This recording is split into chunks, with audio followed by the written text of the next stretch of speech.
ከቤት ኪራይ ጋር በተያያዘ መንግስት የሚያደርገውን ቁጥጥርና ቅጣት አጠናክሮ መቀጠሉን ሰምተናል። በዚህም መሰረት የቤት አከራዮች ላይ በተደረገው ክትትል በበርካታ ባለይዞታዎች ላይ እርምጃ የተወሰደ ሲሆን የኪራይ ዋጋም እየጨመረ ይገኛል። በሌላ በኩል ደግሞ ከባንክ ጋር በተያያዘ በህገወጥ ስራ ላይ የሚሳተፉ ሰዎችን በቁጥጥር ስር የማዋል እንቅስቃሴ ተጠናክሮ መቀጠሉን ሰምተናል። ያለ ፈቃድ የባንክ ስራ በመስራት ሀገሪቱ ከ41 ሚሊዮን ዶላር በላይ እንድታጣ በማድረግ የተጠረጠረው ግለሰብ መከሰሱ ታውቋል። ሰላም ቤተሰቦቻችን፣ መረጃዎቹን የት ሀገርና የት ከተማ ሆናችሁ እየተከታተላችሁ እንደምትገኙ በሐሳብ መስጫው ላይ ጻፉልን። አሁን ዝርዝር መረጃዎቹን አንድ በአንድ ወደ እናንተ እናደርሳለን። እስከ መጨረሻው አብራችሁን ቆዩ።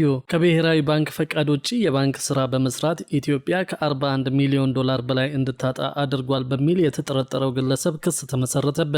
ተከሳሹ ፉአድ ተማም በ2017 ዓ.ም ስለ ባንክ ስራ የወጣውን አዋጅ ቁጥር 1360 ህዝባር 2017 አንቀጽ 2 ወይም 6 የተመላከተውን በመተላለፍ የወንጀል ድርጊት ፈጽሟል በሚል ክስ ቀርቦበታል። ተከሳሹ የባንክ ስራ ለመስራት ከብሔራዊ ባንክ የተሰጠ ህጋዊ ፈቃድ ሳይኖረው በውጭ ሀገራት የሚገኙ ግለሰቦች ገንዘብ ወደ ኢትዮጵያ ለመላክ ሲፈልጉ በውጭ ሀገራት ከሚገኙ ያልተያዙ ግብረ አበሮቹ ገንዘቡን በመሰብሰብ የሚላክላቸውን ሰዎች ስም ዝርዝር፣ የባንክ ሂሳብ ቁጥርና የገንዘቡን መጠን በሚያስተላልፉት መረጃ መሰረት ኢትዮጵያ ውስጥ ለሚገኙ በምስክርነት ለቀረቡ 28 ግለሰቦች ማስተላለፉ በክሱ ተመላክቷል። በኢትዮጵያ ንግድ ባንክ የካቲት 10 ቀን 2013 ዓ.ም እንዲሁም ህዳር 2 ቀን 2015 ዓ.ም በተለያዩ ቀናት በከፈታቸው የባንክ ሂሳብ ቁጥሮች በመጠቀም የባንክ ሂሳቦቹ ከተከፈቱበት ጀምሮ እስከ ህዳር 4 ቀን 2018 ዓ.ም ድረስ ለ6805 ጊዜ ከ2 ቢሊዮን ብር በላይ ከውጭ ሀገራት ገንዘብ ለተላከላቸው ግለሰቦች ማስተላለፉ በክሱ ተዘርዝሯል። ገንዘቡ በባንኮች አሊያም በህጋዊ ገንዘብ አስተላላፊዎች አማካኝነት ወደ ሀገር ቢገባ ኖሮ ሀገሪቱ ልታገኝ የነበረውን በወቅቱ ገንዘብ ሲሰላ 38 ሚሊዮን ዶላር የውጭ ምንዛሪ እንድታጣ ያደረገ መሆኑን ያመለከተው የአቃቤ ህግ ክስ በአቢሲኒያ፣ አዋሽ፣ ብርሃንና ወጋገን ባንኮች በስሙ በከፈታቸው ሂሳብ ቁጥሮች በተለያየ ጊዜ ከውጭ ሀገር ገንዘብ የተላከላቸውን ሰዎች ገንዘቡ በህጋዊ መንገድ በህጋዊ ገንዘብ አስተላላፊዎች ወደ ሀገሪቱ ገብቶ ቢሆን ኖሮ ሀገሪቱ ልታገኝ የነበረውን የውጭ ምንዛሪ እንድታጣ አድርጓል ተብሏል። በአጠቃላይ ተከሳሹ ከላይ የተጠቀሱትን ባንኮች በመጠቀም ከ2 ቢሊዮን 681 ሚሊዮን ብር በላይ ከውጭ ሀገራት ገንዘብ ለተላከላቸው ሰዎች በማስተላለፍ ገንዘቡ በባንክ አሊያም በህጋዊ ገንዘብ አስተላላፊዎች አማካኝነት ወደ ሀገር ውስጥ ገብቶ ቢሆን ኖሮ ሀገሪቱ ልታገኘው የነበረውን 41 ሚሊዮን 90 ሺህ ዶላር እንድታጣ አድርጓል በሚል ያለ ብሔራዊ ባንክ ፈቃድ የባንክ ስራ መስራት ወንጀል ተከሷል። የክስ መዝገቡን የተመለከተው የፌዴራል ከፍተኛ ፍርድ ቤት ልደታ ምድብ ችሎት ሁለተኛ ልዩ ወንጀል ችሎት መሆኑ ታውቋል። ከዚህ በተጨማሪ መንግስት የግለሰቦችን የባንክ እንቅስቃሴ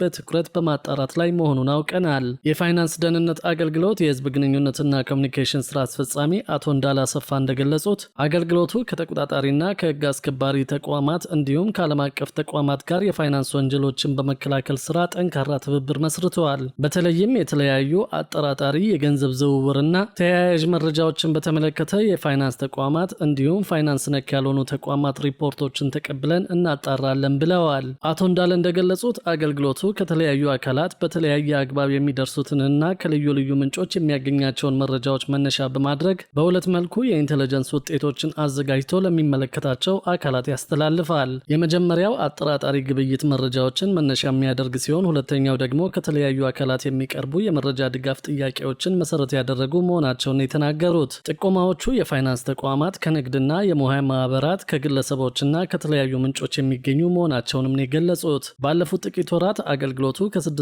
በላይ የአጠራጣሪ የግብይት መረጃዎችን መቀበሉን አስታውቀዋል። አገልግሎቱ ትንተና ያከናወነባቸውን 150 የፋይናንስ ምርመራ ውጤቶች በፌዴራልና በክልል ደረጃ ለሚገኙ የህግ አካላት ያስተላለፈ ሲሆን የፋይናንስ ምርመራ ውጤቶቹ ከ600 በላይ ተጠርጣሪዎችን መረጃ ያካተቱ መሆናቸውንም ነው የገለጹት።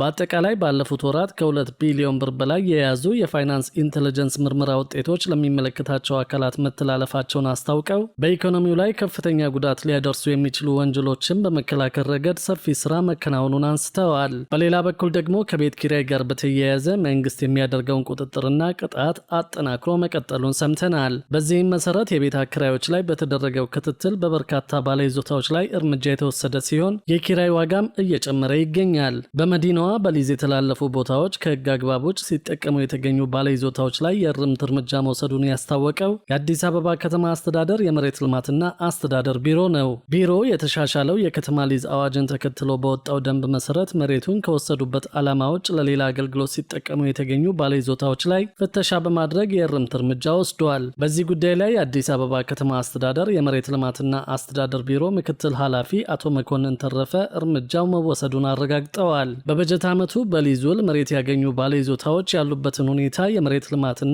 አስተዳደር ቢሮ ማጣራት መጀመሩን የገለጹት ኃላፊው ከዚህ ውስጥ በሕጉ መሰረት የአገልግሎት ለውጥ ያደረጉ ባለይዞታዎች እንደሚገኙበት ተናግረዋል። ይሁን እንጂ ከሊዝ ውል ውጪ ወይም ደግሞ የሕግ አግባብነት በሌለው መንገድ መሬት አጠቃቀም ለውጥ ያደረጉ ባለይዞታዎች በተደረገው ክትትል መገኘታቸው ታውቋል። ከሕግ ውጭ የመሬት አጠቃቀም ለውጥ ያደረጉ ባለይዞታዎችን እንዲያስተካክሉ ድጋፍ የተደረገላቸው ሲሆን አገልግሎት መቀየር የፈለጉትን ደግሞ በሕጉ መሰረት እንዲቀይሩ ተደርገዋል። በክትትሉ የተገኙ ውጤቶች በርካታ መሆናቸውን አስረድተው ከተገኙት ውጤቶች መካከል የአሰራር ስርዓትን ማስፈንና ፍትሐዊነትን ማረጋገጥ እንደሚገኙበት ተናግረዋል።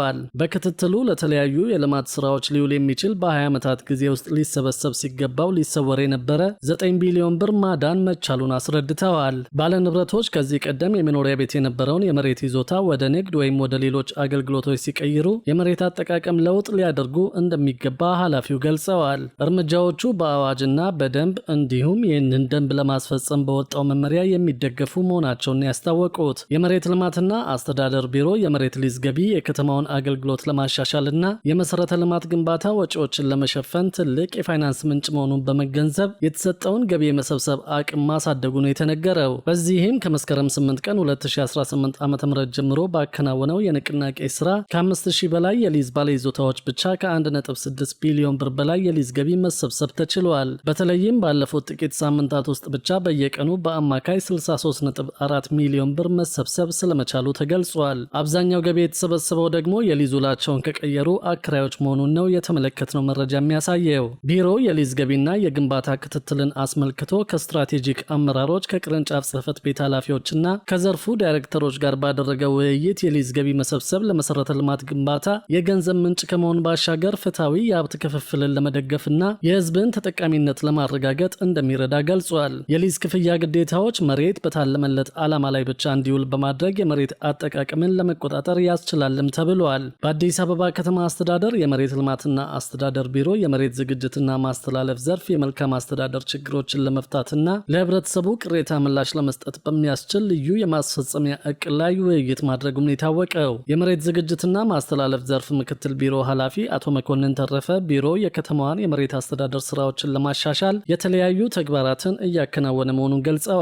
ከዚህ አንዱና ዋነኛው የመልካም አስተዳደር ችግሮችን በመለየት የህብረተሰቡን ጥያቄ በተገቢው መመለስ ነውም ብለዋል።